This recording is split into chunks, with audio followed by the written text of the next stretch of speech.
Hi friends, happy Ganesh Chaturthi. তোমাদের সবাইকে গণেশ চতুর্থীর অনেক অনেক শুভেচ্ছা। তো আমরা বাড়িতে গণেশ পুজো করেছিলাম, তোমাদের সাথে শেয়ার করলাম। গণেশ পুজো হয়ে যাওয়ার পরে আমি আজকে গণেশ পুজো স্পেশাল ভুনা খিচুড়ি রান্না করেছি। তো চলো দেখে নাও কেমন করে করলাম। প্রথমেই শুকনো কড়াইয়ে কাঁচা বাদাম ভেজে নেব। কাঁচা বাদাম রোস্ট করে নেওয়ার পর ওটাকে খোসা ছাড়ানোর জন্য আলাদা পাত্রে তুলে নেব। এবার মুগ ডালটা শুকনো কড়াইয়ে ভেজে নেব।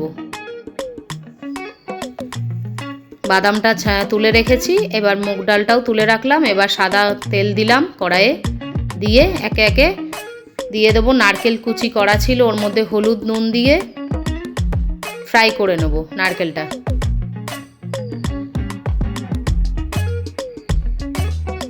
লাল লাল করে ভেজে তুলে নেব।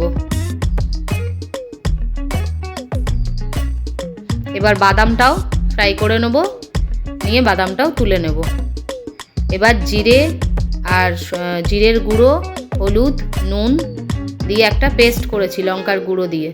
আর এদিকে জিরে সম্বাদ দেবো, আদা থেতো করে দিয়ে দেবো এর মধ্যে, তেলের মধ্যে দিয়ে ওই পেস্টটা দিয়ে দেবো। দিয়ে পেস্টটা দিয়ে কষাতে থাকবো। কষাতে কষাতে গোবিন্দভোগ চালটা দিয়ে দেবো। গোবিন্দভোগ চাল আর মুগ ডাল যেটা ভাজা ছিল সেই দুটো দিয়ে কষাবো। মুগ ডাল আর গোবিন্দভোগ চাল দিয়ে কষানোর পর বাদামটা আর নারকেলটা দুটোই অ্যাড করে দেবো। বাদাম আর নারকেল সব অ্যাড করে দিলাম, দিয়ে একটু ভাজতে থাকবো, একটু কষাতে থাকবো।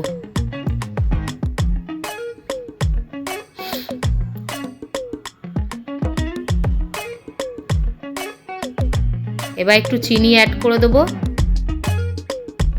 একটু ঘি দিয়ে দেবো। স্বাদ অনুসারে ঘি, নুন, চিনি সব অ্যাড করে দিলাম, দিয়ে গরম জল দিয়ে দেবো। গরম জল অ্যাড করে দিলাম। যতটা পরিমাণ জল লাগবে, যদি একটু টেনে নেয়, যদি চাল না সেদ্ধ হয় তো আর একটু গরম জল অ্যাড করে দেবো। দেখতে পাচ্ছ আমাদের ভুনা খিচুড়ি রেডি হয়ে এসছে। এটা একটু ঝুরঝুরে হয়। মাঝখানে আমাকেও একটু দেখিয়ে দিলাম। কমেন্ট করো কেমন লাগলো। ভুনা খিচুড়ি দারুণ হয়েছিল খেতে, তোমাদের সাথেও শেয়ার করলাম। ভালো লাগলে লাইক অ্যান্ড সাবস্ক্রাইব, পাশে থেকো। Bye bye.